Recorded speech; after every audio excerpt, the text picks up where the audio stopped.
What was my opinion of Desert Storm operation?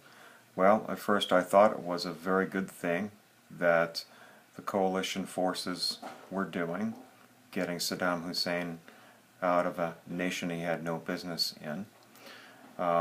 It soon became obvious that the U.S. and the coalition forces were using this war as a way of utilizing and honing the development of new technologies such as smart bombs and brilliant bombs, and doing surgical precision bombing, and given the tens of thousands of air sorties that they took over Iraq and over Kuwait and Kuwait City, it became very obvious that this is sort of one of the intended benefits of this conflict.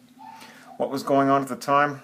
Well, or the second question is, how is the news affecting my daily life? Well, it was the only thing on the news.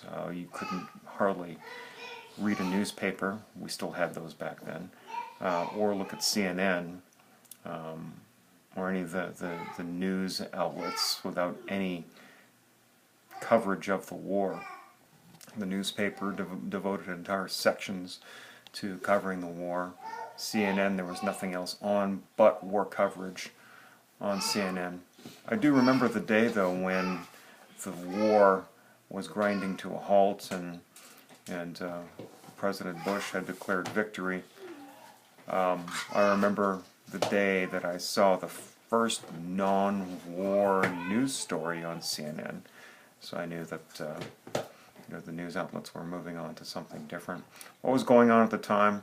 I was in college, and I was about halfway through, and that's about it. That was going on in my life. So that's your first set of questions regarding the Gulf War.